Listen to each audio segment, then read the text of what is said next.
Buenas noches, queridos hermanos. Aquí estamos un día más preparados para tener nuestro tiempo de estudiar la palabra de Dios. Hoy vamos a comenzar una serie, no es una serie, un personaje nuevo. La serie es la de personajes de la Biblia. Seguimos con esa serie, hemos estudiado ya bastantes personajes. El propósito es que ver la vida de hermanos nuestros, de personas que aparecen en la Biblia, siempre nos va a ayudar a entender cómo caminamos nosotros, cómo trata Dios con nosotros, porque Dios es el mismo ayer, hoy y por los siglos, y Él sigue tratando con las personas de la misma manera que hace miles de años. Si vemos la forma en la que Dios trató con Abraham, por ejemplo, hace ya más de 3000 años, pues nos damos cuenta que sigue siendo la misma la forma de cómo Él trata con nosotros hoy. Porque, como dice la palabra, es el mismo ayer, hoy y por los siglos. Él no cambia y los problemas del hombre siguen siendo los mismos. Cambian las circunstancias, el tiempo ha cambiado. Ahora los problemas son distintos. Por ejemplo, Abraham no tenía el problema de las nuevas tecnologías, de las distracciones que vienen con el entretenimiento digital y todo esto. Pero el problema del hombre sigue siendo el mismo, se llama pecado, y así lo llama la Biblia. Entonces, tenemos que mirar atrás en el tiempo, por eso quedaron esos testimonios escritos en la Biblia, en la palabra de Dios, para que nos sirvan de ejemplo a nosotros y podamos tener esos principios para aplicarlos en nuestra vida. Imitar a estos personajes en lo que hicieron bien y evitar los errores que cometieron. Eso nos ayuda muchísimo, nos podemos ahorrar problemas y sufrimiento si somos capaces de aprender de aquellos que nos han precedido en el tiempo. Bien, pues vamos a comenzar a hablar del profeta Daniel. Es uno de los personajes sin duda muy especiales de la historia bíblica y creo que vamos a aprender mucho de este personaje.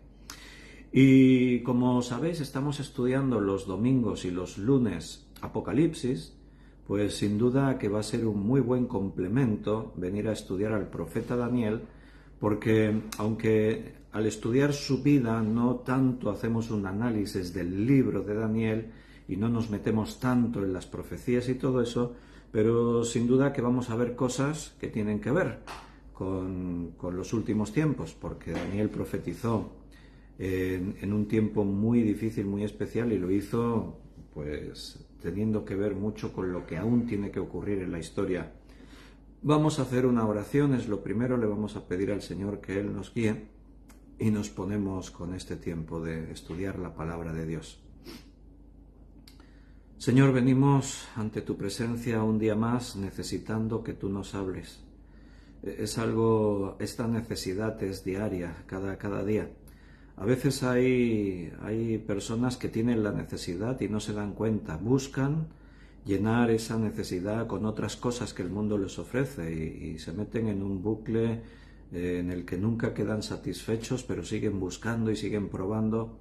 Gracias porque tú nos pusiste un día, Señor, delante este tiempo de poder venir a estudiar tu palabra cada día. Y gracias porque en los últimos 4 años tú has obrado y has permitido que estemos ahí cada día estudiando tu palabra, escuchando tu voz. Hoy también venimos con ese propósito, abrimos tu palabra a las Escrituras, pidiéndote que nos hables a través de la vida de este hombre, uno de tus profetas, Daniel. Queremos mirar en su vida y queremos aprender lo que tú, Señor, nos quieras decir aquí en tu palabra. Abrimos tu palabra con respeto, con reverencia, con mucha solemnidad, con temor, porque sabemos que no es cualquier cosa, es venir ante el Dios del universo, ante el Creador de todas las cosas. Este momento es santo. Nos sentimos indignos y no merecemos estar aquí ministrando tu palabra, ni siquiera pretendiendo llamarnos hijos, ni tratando de escuchar tu voz. Pero si todo eso ocurre, es por tu misericordia, por tu gracia, y por ese motivo venimos confiados ante el trono de gracia. Guíanos y enséñanos, Señor, porque todo lo que queremos recibir en esta hora, queremos que venga de ti y que sea tu palabra que nos alimente y nos sostenga, que nos dé la fuerza y nos dé, Señor, la motivación para poder seguir adelante cada día. Gracias por todos mis hermanos que se conectan en directo y gracias por aquellos que lo verán en diferido. Bendice a cada uno, Señor, según el propósito que tú tengas para sus vidas. Te lo pedimos en el nombre de nuestro Señor Jesucristo. Amén. Muy bien, queridos hermanos, pues tendréis que abrir el libro de Daniel, porque va a ser nuestro referente principal, aunque el personaje de Daniel aparece en otros libros de la Biblia, pero ahí pues vamos a estar viendo en el libro de Daniel, pues a ver qué es lo que el Señor nos está hablando a cada uno y nos está diciendo. Bien, pues en el chat en directo, veo que Benito ha escrito el primero: buenas noches a todos mis hermanos. Juan Bermudo también ha escrito, dice Juan, a ver si lo puedo leer. Buenas noches mis amados hermanitos, Víctor y todos los demás, que la gracia y la paz de nuestro Señor Jesús estén en vuestros corazones. ¿Qué más ha escrito por aquí? Rosario, Paco, buenas noches a todos, que el Señor os bendiga. Y hay más comentarios, no veo yo aquí en mi teléfono, es posible, no sé si alguien escribió algo más, pero cuando estoy así con el teléfono a veces no veo bien todos los comentarios. Bueno, ya sabéis que esta semana hasta el sábado estaremos de vuelta en casa. Estamos en Francia, exactamente en Carcassonne, que es un pueblo, es una ciudad medieval con mucha historia. Es una de las fortalezas antiguas que se conservan mejor y más grandes de toda Francia, y tiene mucha historia incluso de nuestros hermanos cristianos en estas tierras. Esto eran tierras de cátaros. En la historia de la Iglesia yo expliqué acerca de quiénes eran los cátaros y no nos representaban propiamente dicho. Los cátaros, había ahí otras cosas un poco distintas o extrañas, pero sí los hugonotes, por ejemplo.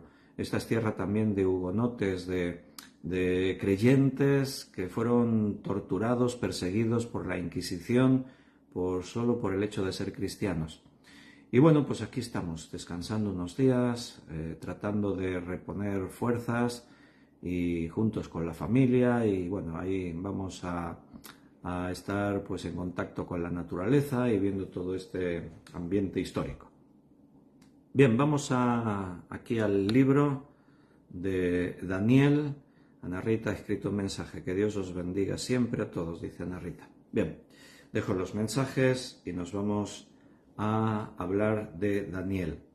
Cuando el profeta Daniel aparece en la escena histórica, bueno, pues para que lo situéis históricamente, a veces leemos las historias bíblicas y no nos ubicamos bien en el tiempo, pero para ubicarnos un poquito, mira, cuando vivió Daniel, en ese tiempo se estaba construyendo la Acrópolis de Atenas. También en ese tiempo Esopo escribió sus fábulas. Confucio y Buda estaban vivos, son contemporáneos del profeta Daniel.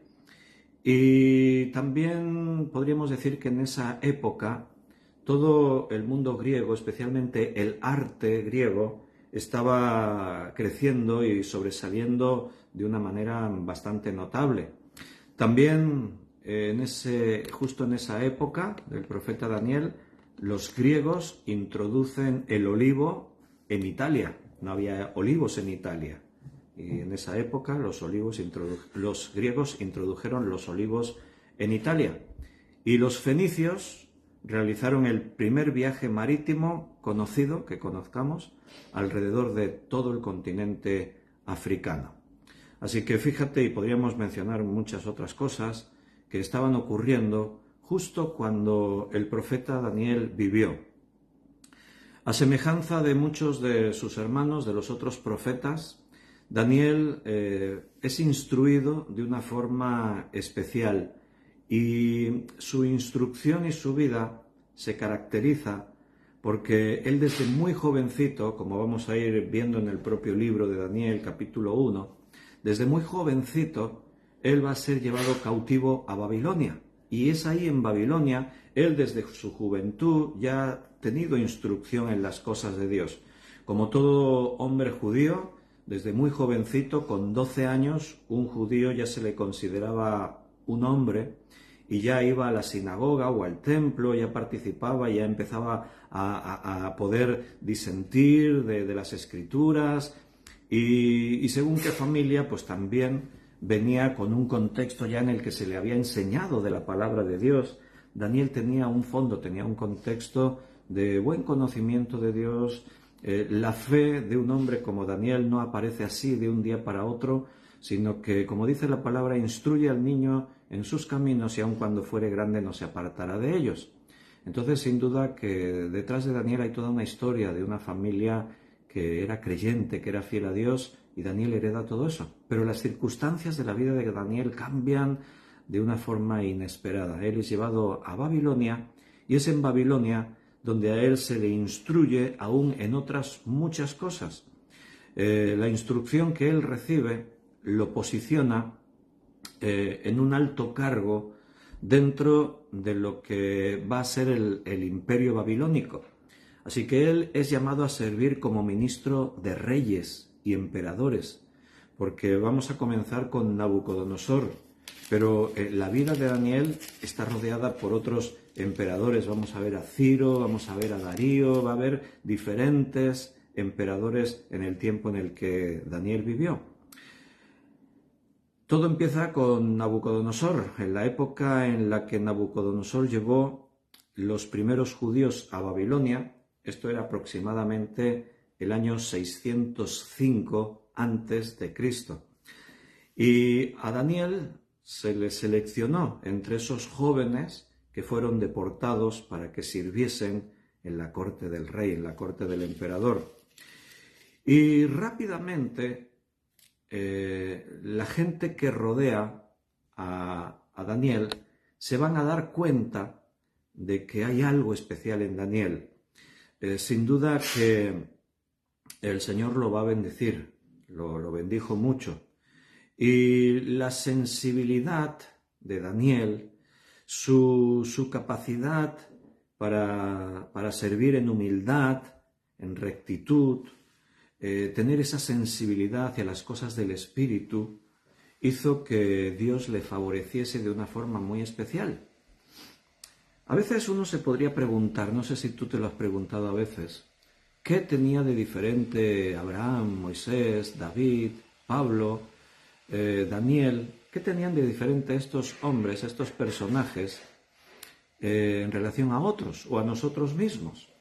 ¿Por qué Dios escoge a estos hombres para cosas tan especiales y a otros no los escogió? Quizás tú pienses, a mí no me ha escogido para eso. ¿Por qué Dios le hablaba a Moisés cara a cara y no lo ha hecho con otros? ¿No te gustaría que Dios te hablase así cara a cara? ¿Verdad que sí? Sería todo un privilegio, una bendición. Pero el hecho de cómo Dios trata con nosotros y cómo Dios se manifiesta tiene que ver mucho precisamente contigo, con tu vida, con tu actitud, tu carácter. O dicho de otra forma, tu disposición. Cuando estudiamos y vamos a estar viendo la vida de Daniel, nos vamos a dar cuenta de esa sensibilidad que él tiene a las cosas de Dios, de esa disposición de servicio, de ser un hombre que seguro que pasaba miedo, como tú y yo pasamos miedo a veces, pero vencía su miedo y se convertía en un valiente para ser fiel a lo que él creía, ser fiel a su Dios. Su vida estuvo amenazada en diferentes ocasiones. Pudo haber muerto en varios momentos, pero Dios tenía un plan para su vida y su vida quedó preservada según los propósitos de Dios. Dios lo bendijo con el don de interpretar sueños y visiones. Y este don pronto lo posicionó en un lugar privilegiado, porque el emperador Nabucodonosor rápidamente vio que en Daniel había algo especial.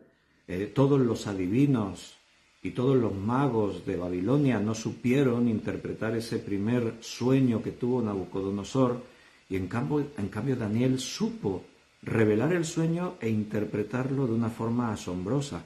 Y Nabucodonosor dijo, bueno, este joven es especial, y lo tomó como algo especial. Dios estaba con Daniel. Dios está con cualquiera que esté dispuesto a dejar que Él obre en su vida. Quiero decir que Daniel no es un personaje distinto, no era un hombre diferente a otros, era como tú y como yo. Y si no, te vas a ir dando cuenta conforme veamos su vida. No fue un hombre exento de sufrir y de penalidades y problemas. No, hombre, imagínate que con una edad muy temprana, la adolescencia prácticamente, veas cómo tu nación es destruida, como los símbolos de tu fe, como es el templo y todos los objetos sagrados que hay dentro son saqueados, son destruidos, cómo ves morir a gente muy querida, a familia, a hermanos, a gente espiritual, líderes espirituales, los ves morir y a ti también te cogen, te convierten en un eunuco, te castran y te llevan cautivo a Babilonia, te quitan tu identidad, hasta tu nombre, te dan otro nombre diferente. Bueno, ¿te puedes imaginar lo que eso representa para un jovencito? Bueno, debía ser algo terrible, una situación terrible. Pero a pesar de todo eso, la fe de Daniel estuvo llevándole a sobrevivir de una forma increíble. Por eso tenemos mucho que aprender y mucho en qué inspirarnos en la vida de este jovencito llamado Daniel. Entonces, conforme fue pasando su vida, se fue cambiando su servicio a los diferentes reyes que iban sucediéndose en el trono, e incluso él llegó a convertirse en el jefe de todos los sabios, de todos los magos, de todos los que tuviesen algún tipo de autoridad en estas ciencias y religión allí en el imperio de Babilonia. Y a pesar de eso, de los peligros que hubo en su vida, porque por culpa de celos, vas a ver que casi siempre en la Biblia todos esos problemas venían por los celos. Qué grandes lecciones nos deja la Biblia para prevenirnos ante esos males. No te dejes nunca arrastrar por los celos. Cuando yo era jovencito, la primera vez que leí en el Evangelio que Jesús fue entregado por celos, me sorprendí mucho, porque yo pensaba, lo interpretaba todo más religioso, desde el concepto religioso, de la maldad que había, de todo, pero resulta que lo que motivó a aquellos judíos, al sumo sacerdote, el Sanedrín, todos aquellos, a entregar a Jesús y matarlo fueron los celos, eso dice el Evangelio. Y por causa de los celos, Daniel estuvo en varios momentos a punto de morir. Le tendieron unas trampas increíbles.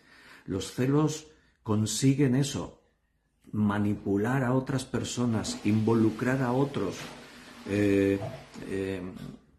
Llegaron a provocar que el propio emperador dictase leyes, engañándolo, elogiándolo y exaltándolo y manipulándolo, para conseguir eliminar a Daniel, matarlo. Terribles esos celos, pero Dios estaba detrás. Cuando Dios tiene un propósito, si Dios es contigo, ¿quién contra ti? Lo que ocurre en tu vida ocurrirá porque Dios lo permita, no porque otros tengan poder sobre ti. El poder que cualquiera tenga sobre ti, si eres verdaderamente un hijo de Dios, es el único poder que Dios permita. Si alguien te toca, aún el propio Satanás, es porque el Señor de tu vida, Jesucristo, le dé permiso. A Daniel Dios siempre lo protegió, siempre lo cuidó. Vamos a abrir la Biblia en Daniel capítulo 1, versículo 1 y 2. Tengo por aquí algunos por los sillones y por las mesas y eso. Me saludan con la mano, pero bueno, vosotros no los veis. Ahí está Daniel, Vanessa, Belén, Raquel, andan por ahí. Bien, dice Daniel 1, 1 y 2.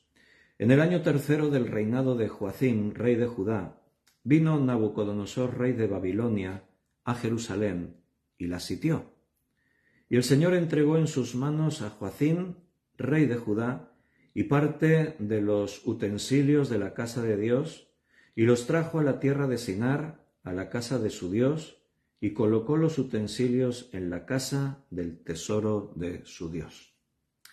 Bien, prácticamente todos los maestros, los eruditos, están de acuerdo con que Nabucodonosor, como emperador y rey de Babilonia, Antes de este momento, antes de este año 605 aproximadamente antes de Cristo, ya dirigió como príncipe las tropas, los ejércitos de Babilonia contra las fuerzas egipcias en Carquemis. Ahí tú tienes una referencia en Jeremías. La Biblia, sabes que también es un libro histórico, o sea, es la palabra de Dios, pero la Biblia contiene muchísima historia. Y en Jeremías capítulo 46, versículo 2, lo podemos leer y te queda una referencia así histórica. La Biblia no es un libro de fábulas, de cuentos, de viejas, No, la Biblia tiene mucha autoridad profética, histórica, literaria. Dice en Jeremías 46, 2, con respecto a Egipto, contra el ejército de Faraón, Necao, rey de Egipto, que estaba cerca del río Éufrates, en Carquemis, a quien destruyó Nabucodonosor, rey de Babilonia, en el año 4 de Joacín, hijo de Josías, rey de Judá. Entonces, fíjate cómo la Biblia nos aporta datos, se complementa para ilustrarnos o ampliar la información. Entonces sabemos que este Nabucodonosor, en este tiempo, cuando Joacim era rey de Judá, o sea, después de lo de Egipto, es cuando Israel va a ser conquistado, este rey, Nabucodonosor, derrotó el imperio egipcio. Y esta derrota marcó el comienzo del fin de ese imperio egipcio que había sido una potencia mundial durante siglos, y esto también permitió que el mundo conociera ahora que tendría que enfrentarse a otro imperio que resurge y que es muy poderoso, y es Babilonia. Nabucodonosor persiguió a los egipcios hacia el sur y cerca de Hamat, que está en Siria, les dio la peor derrota que nunca Egipto había sufrido, había experimentado.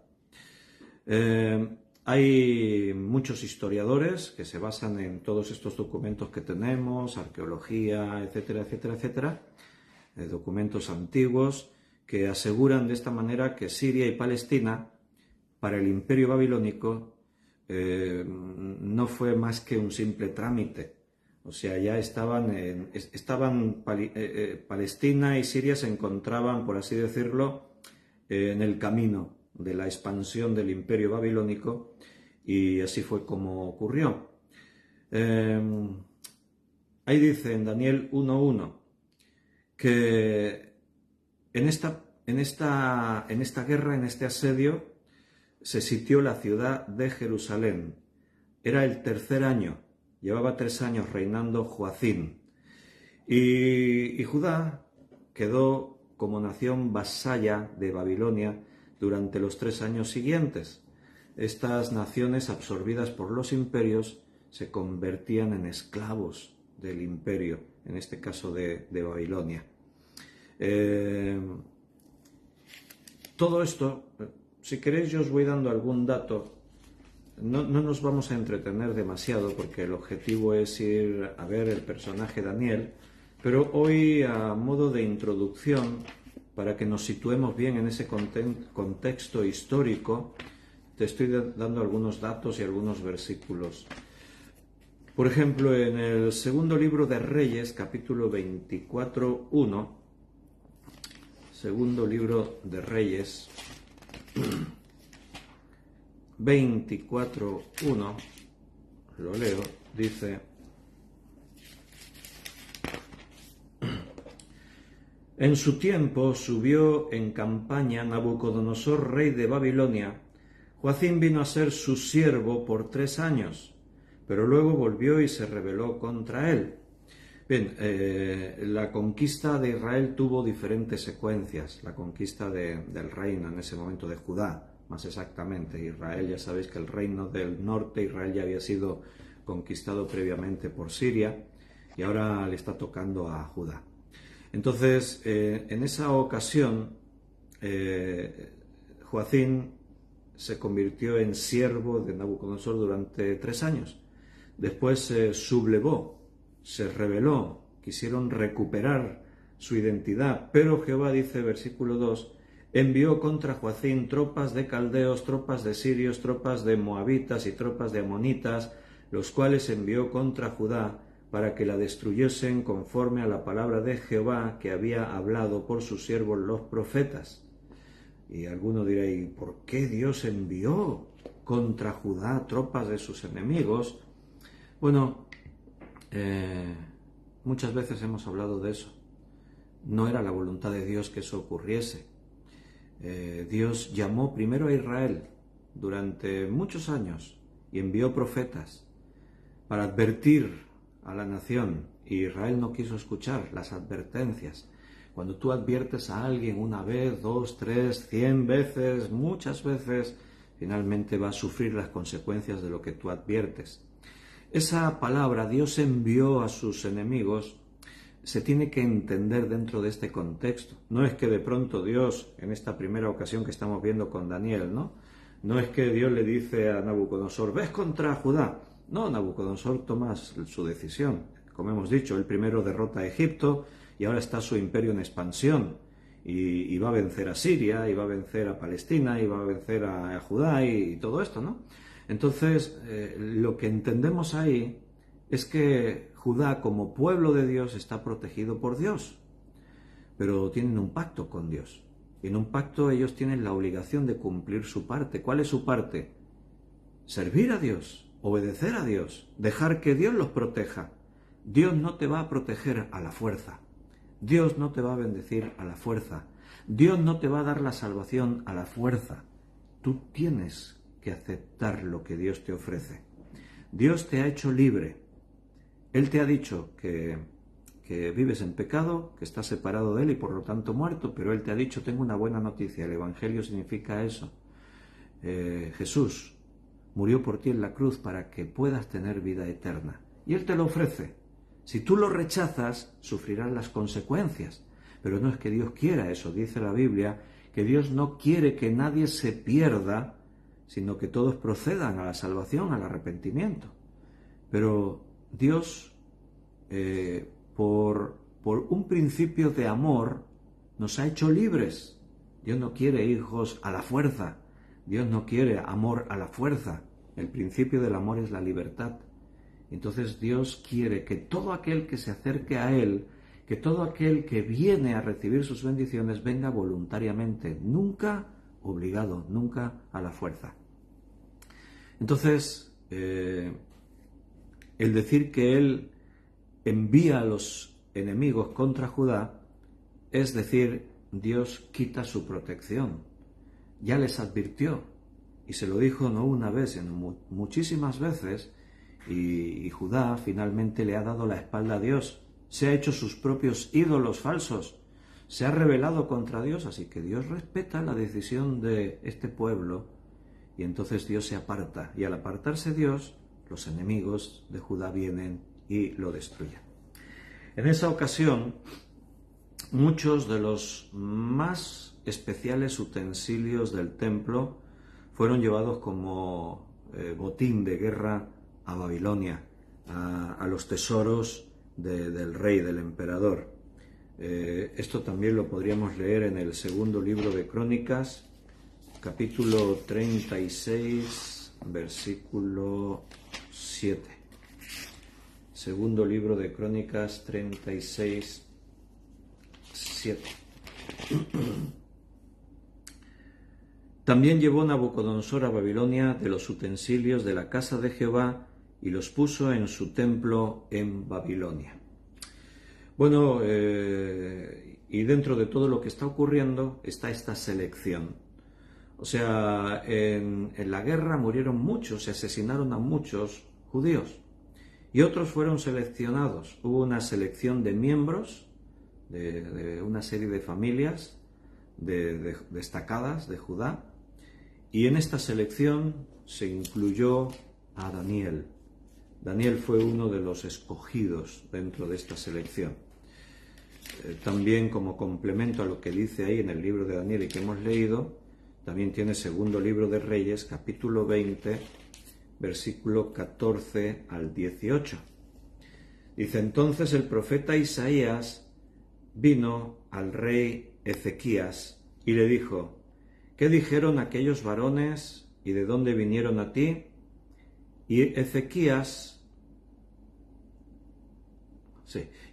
respondió: vieron todo lo que había en mi casa, nada quedó en mis tesoros que no les mostrase. Entonces Isaías dijo a Ezequías: oye palabra de Jehová. He aquí vienen días en que todo lo que está en tu casa y todo lo que tus padres han atesorado hasta hoy será llevado a Babilonia sin quedar nada, dijo Jehová. Bueno, ahí tienes la prueba de lo que te decía.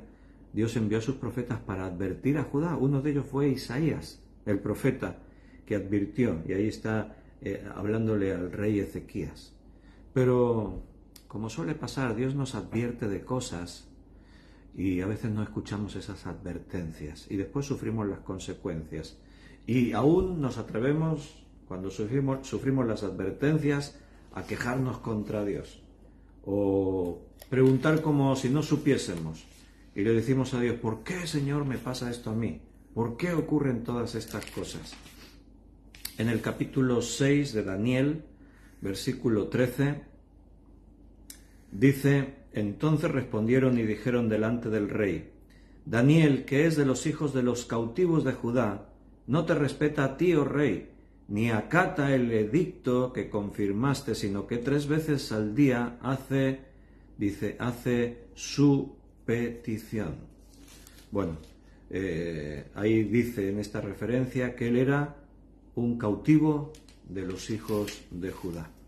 En este momento, lo que antes habíamos visto, está reinando el emperador Darío, y por esos celos que antes mencionábamos se tiende toda una trama contra Daniel.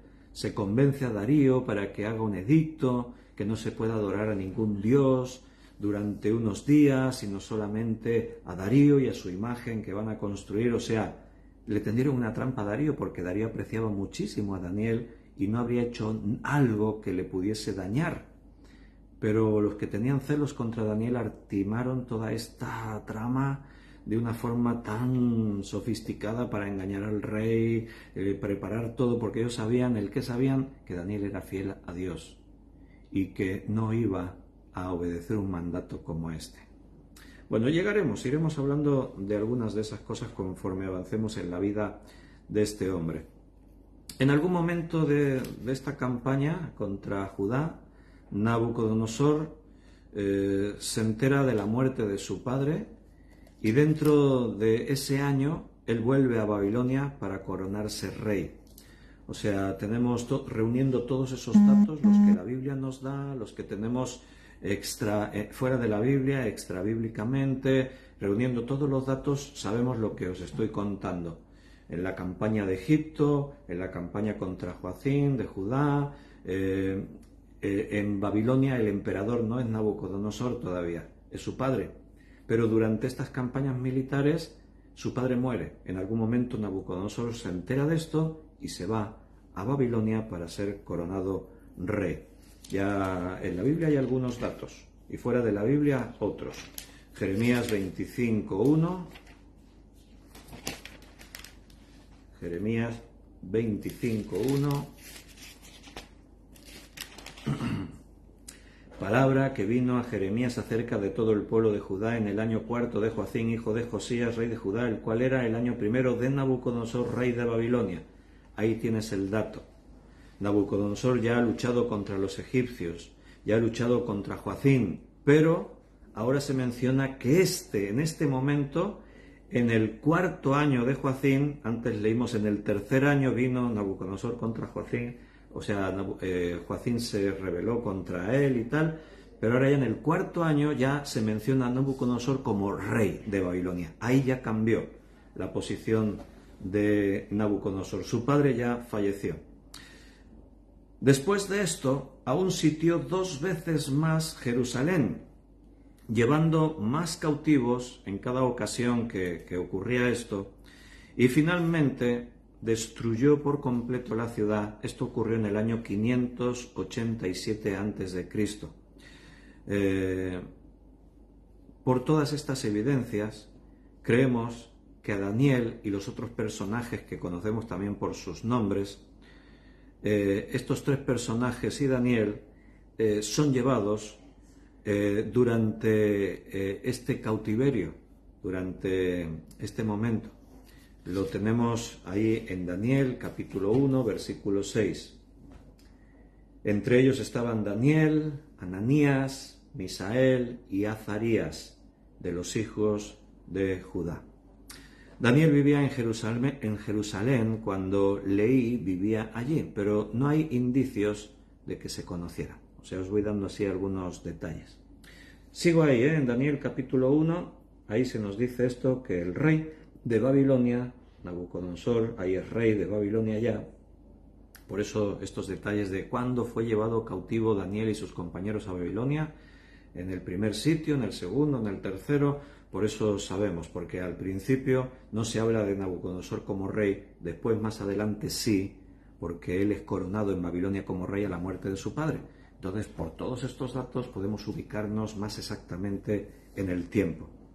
Y dice que el Señor entregó en sus manos a Joacim, rey de Judá. ¿Notas lo que hemos leído antes en el profeta? Aquí vuelve a decirlo. El Señor entregó en sus manos. En otras palabras, si Joacim y Judá siguen siendo fieles a Dios, Nabucodonosor, a pesar de haber podido derrotar al imperio más grande que había, que era Egipto, no hubiese podido contra los judíos, porque Dios estaba de su parte. Pero si Dios los entrega en sus manos, entonces Nabucodonosor sí puede. ¿Por qué Dios los entrega en sus manos? Simplemente Dios retira su protección. Eso es lo mismo que decir que los entregó en sus manos. ¿Por qué? Porque Judá no querían la protección de Dios. No creían en Dios. No servían a Dios. Si Dios está de tu parte, no tengas temor. Pero depende de que tú le dejes ser Señor en tu vida. No te olvides nunca de esto. Y dice que llevaron todos estos utensilios de la casa de Dios, los trajo a la tierra de Sinar.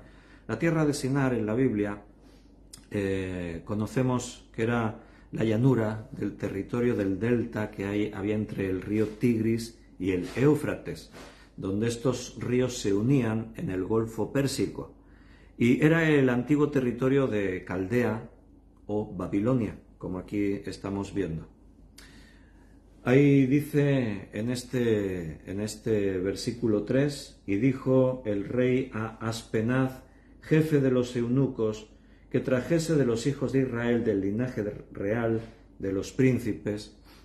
Aquí la palabra eunuco aparece la primera vez y vamos a saber que todos estos jóvenes eran convertidos en eunucos. La palabra eunuco es un vocablo de origen griego, que significa el que cuida la cama. Esa sería la traducción literal de la palabra eunuco, el que cuida la cama. Porque en el sentido práctico de esta palabra se aplicaba a aquellos individuos que tenían el oficio de cuidar a los harenes del rey, a las esposas de los emperadores.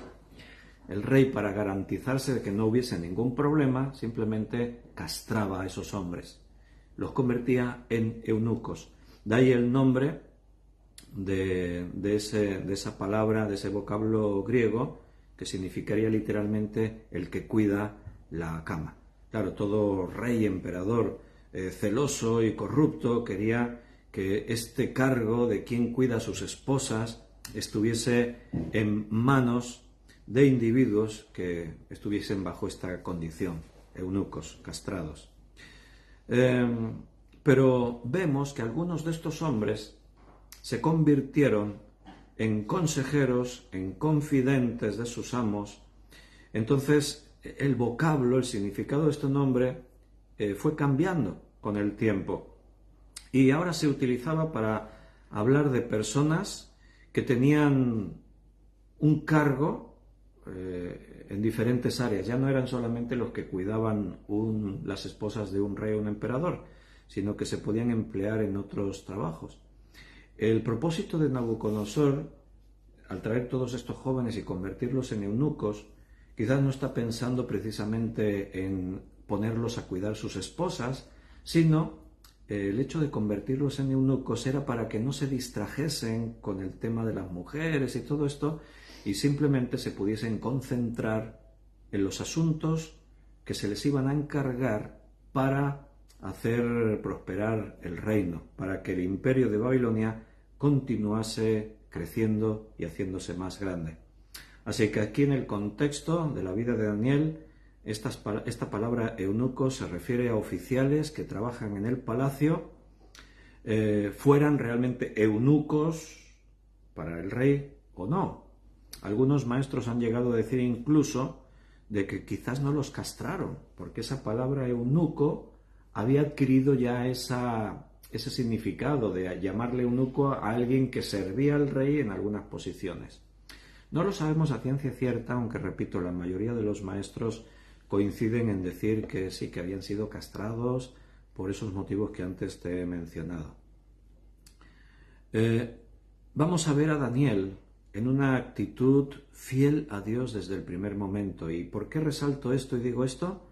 Hermanos, porque tenemos que hacer un esfuerzo y situarnos en la condición de la vida en la que Daniel se encuentra. Recuerda, ha sufrido durante años, desde que era un niño, ha sufrido los ataques en Jerusalén. Ha visto cómo la ciudad ha sido atacada muchas veces, que han sido deportados gente, que han muerto israelitas.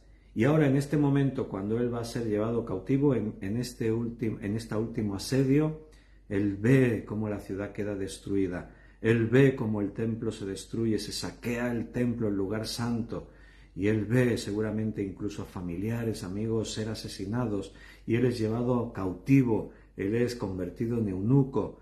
Se le quita su identidad, eso era sabiduría de parte de Nabucodonosor, cambiarles el nombre, porque era como hacerles empezar a ver su vida de otra manera distinta. Eran jovencitos, les cambiaban el nombre, o sea, borraban su pasado, les hacían olvidar todo lo que habían sido para que se concentrasen ahora en esta nueva forma de vida para ayudar a seguir enriqueciendo el imperio babilónico en este caso. Entonces tenemos que meternos en su vida, en su mente, en su corazón, para poder asimilar y entender cómo un hombre en esas condiciones, siendo tan joven, es capaz de mantenerse tan íntegro, de mantenerse fiel delante de Dios. Antes de que sigamos un poquito con la vida de Daniel, solamente nota aclaratoria. El libro de Daniel, como se reclama desde el principio de este libro, Daniel reclama la autoría de este libro, o sea, es el autor. Entonces, hay por ahí algún maestro que otro te encontrarás que van a dudar de que Daniel fuese el autor. Digo maestros, pero no me estoy refiriendo a gente espiritual, me refiero a maestros de literatura, historiadores y otra gente. ¿Sabes por qué dudan de que Daniel fuese el autor de este libro? ¿Por qué crees? ¿Lo has escuchado alguna vez? Que algunos por ahí han dicho, no, Daniel no pudo haber escrito ese libro. ¿Sabes por qué ponen en duda eso? Porque dicen que ese libro no se pudo escribir en esa época, porque todo lo que revela es tan exacto de todo lo que ocurrió después, que estos maestros dicen, quien escribió el libro de Daniel tuvo que ver con sus ojos todo lo que pasó. O sea, no pueden creer que antes de que viniesen los imperios medo-persa, griego, romano, etc., y las otras visiones y revelaciones que hay en el libro de Daniel, no se creen que esto estuviese anunciado varios siglos antes. Porque dicen, no puede ser que nadie no podía saber eso. O sea, no puede haber alguien que supiese eso. Porque están dando ahí tantos datos y tantos detalles que quien escribió eso lo tuvo que ver con sus ojos. Bueno, pues no. O sea, hay suficientes pruebas y evidencias para atestiguar que sí fue Daniel y en la época en que se dijo. Y los tienes ahí. Estamos aportando todos esos datos históricos. Datos que cualquier historiador no puede ignorar, tiene que entender y aceptar. ¿Cómo es posible entonces que Daniel supiese todo lo que iba a ocurrir en los próximos años, siglos. ¿Cómo podría saber eso Daniel? Porque Dios se lo reveló. El propio Daniel se lo va a decir a Nabucodonosor. Dios ha querido que yo te pueda revelar esto. Si Dios no quiere, Daniel no sabe nada, porque ni Daniel ni nadie conoce el futuro, solamente Dios. Entonces, el autor de este libro, sabemos que es Daniel, casi siempre habla en tercera persona. Esto es algo que muchos escritores del Nuevo Testamento hacen, y lo hacen por algún motivo. Por ejemplo, Juan, en su Evangelio, no se menciona a él así directamente, sino habla de sí mismo en tercera persona, como a veces dice el discípulo al que amaba a Jesús. Y esto lo hace como una actitud de humildad. O sea, no pretende atribuirse méritos. Sí, porque yo, Juan, estaba ahí y tal y no sé qué. Entonces, mantiene esa actitud de reverencia, de humildad ante Dios. Podríamos hablar de un estilo literario. Hay escritores que utilizan ese mismo sistema. Por ejemplo, Lucas, en el libro de Hechos, no se menciona a sí mismo. No dice, yo, Lucas, estaba ahí, sino que sabemos que estaba ahí porque utiliza el verbo en primera persona, cuando dice, y entonces fuimos, y estábamos, y nos pasó esto, nos pasó aquello. Y eso no ocurre hasta el capítulo, si no recuerdo mal ahora mismo, el capítulo 16 del libro de Hechos, que a partir de ahí vemos que ya Lucas aparece en esa historia de lo que está pasando en este tiempo de la Iglesia. Entonces, en el libro de Daniel, él no habla de sí mismo directamente, sino que lo hace en tercera persona. A excepción del capítulo 8, versículo 1, que dice, en el año tercero del reinado del rey Belsasar, me apareció una visión a mí, Daniel, después de aquella que me había aparecido antes. Ahí sí que habla en primera persona, mencionando su nombre. Suele ser algo muy acostumbrado en antiguos escritores al hablar en tercera persona cuando escribían sobre sí mismos, ¿no? Así por un principio, básicamente por un principio de humildad, podríamos decir así, ¿no? La única excepción del Antiguo Testamento en que esta forma no se aplica y un libro se convierte en un diario personal, ¿qué libro es? El libro de Nehemías. Nehemías se convierte como en una especie de diario personal y ahí Nehemías está hablando de él. Y yo, Nehemías y tal, y Nehemías, pero es el único libro del Antiguo Testamento por un propósito, por ese propósito. Dios cambia entre la primera y la tercera persona, gramaticalmente hablando, cuando habla de sí mismo.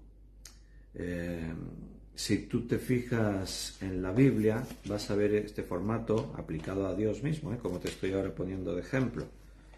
Te muestro un ejemplo en Éxodo, capítulo 20, versículo 7. No tomarás el nombre de Jehová tu Dios en vano, porque no dará por inocente Jehová al que tomare su nombre en vano. O sea, Dios en el contexto está hablando de sí mismo, pero en este momento, porque está dando un mandamiento, habla de sí mismo en tercera persona, como te has dado cuenta ahí. Entonces, bueno, es un formato literario. Dentro de la gramática eso se utiliza muchas veces. Te digo esto para que entiendas que no es un argumento el hecho de que Daniel no se identifica a sí mismo todo el rato para dudar de que Daniel fuese el autor de este libro. Si Daniel conocía lo que iba a ocurrir es porque Dios se lo reveló. Y la forma en la que él escribe está totalmente acondicionada de lo que es cualquier escrito y sigue las reglas correctas de la gramática de cómo se escribieron. Ahí en Éxodo, en ese contexto, en el versículo 7, Dios está hablando de sí mismo en tercera persona. No dará por inocente Jehová al que... Pero en el versículo 2, por ejemplo, dice, yo soy Jehová tu Dios, y le está hablando en primera persona a Moisés. De todas formas, si hubiese alguna duda de quién escribió el libro de Daniel, Jesús resolvió esa duda, porque Él tiene la autoridad. Jesús autentificó todos los libros del Antiguo Testamento. cuando él los citó, cuando él mencionó datos sobre esos libros, y precisamente Cristo dijo que Daniel había escrito el libro que lleva su nombre. ¿Dónde dice eso? Por ejemplo, Mateo 24, versículo 15. Mateo 24, 15. Por tanto, cuando veáis en el lugar santo la abominación desoladora de la que habló el profeta Daniel, el que lee, entienda. O sea, ¿quién dijo eso? El profeta Daniel. ¿Dónde está escrito? En el libro de Daniel. Así que Jesús autentificó. Lo vuelve a decir en el Evangelio de Marcos, capítulo 13, versículo 14. Daniel fue un personaje clave en la historia y lo sigue siendo para nosotros, no solo por las enseñanzas de cómo fue su vida, su ejemplo, su fe, todo lo que estamos diciendo, cómo supo enfrentar los problemas, su fidelidad a Dios, esa fuerza que le otorga su fe en medio de todas esas adversidades. Nunca dudó de Dios, nunca habló ni una sola palabra, ni una queja contra Dios, y eso es algo muy sorprendente. Que en medio de todo lo que le estaba ocurriendo no hubiese ni un lamento, ni una queja, de decir, Señor, ¿por qué permites que me pase esto? ¿Por qué dejas que ocurra, que no sé qué? Bueno, realmente es uno de los libros más sorprendentes. De hecho, es uno de los poquísimos testimonios, si no decir el único, el personaje en la Biblia del que no se habla prácticamente nada malo. No quiere decir que Daniel fuese perfecto. La Biblia dice que no hay nadie perfecto, ni uno, que todos han pecado. Eso dice la Biblia. Daniel había pecado. Pero podríamos decir que, por lo que la Biblia nos dice, fue uno de los hombres más íntegros y fieles que la historia haya dado hacia Dios. Os decía, ¿y por qué es tan importante para nosotros? No solo por todo ese testimonio, decía, sino también porque su profecía todavía está en curso. Se complementa con Apocalipsis, porque la profecía de Daniel incluye muchos de esos eventos que aún se tienen que cumplir, eventos que tienen que ocurrir todavía en el tiempo. Daniel predijo eventos durante el segundo siglo, antes de la venida de Jesús, el segundo siglo antes de Cristo me refiero, antes de la venida de Jesús. Y esos eventos que él predijo tenían tal precisión, como te he dicho antes, que los incrédulos dijeron que ese libro se ha tenido que escribir después de que ocurriesen todas estas cosas. Y bueno, seguramente sabréis, ¿no?, que algunos de esos eventos es que cifran incluso las fechas tan exactas que hasta se cuentan con días. Y después de 1260 días el Mesías príncipe y no sé qué, y se dan ahí una serie de datos increíblemente exactos. Es una profecía realmente sorprendente. Y por eso los incrédulos dicen, no, esto lo tuvo que escribir alguien que ya vio todas esas cosas.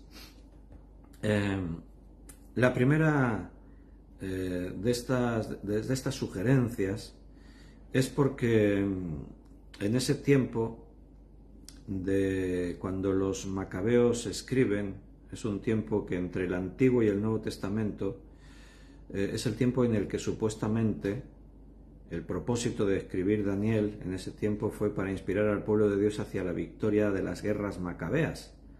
O sea, dicen, no, es que alguien escribió y se hizo pasar por el profeta, porque no sé qué, y bueno, y dicen ahí argumentos. Pero tú tienes que tener la sabiduría para aplicar eso. O sea, ¿realmente hay fundamento en esto? Nosotros no creemos ciegamente en la Biblia. En parte sí, yo creo ciegamente en la Biblia. ¿Por qué? Porque sé que es la palabra de Dios. Pero ¿cómo he llegado a la conclusión de que es la palabra de Dios?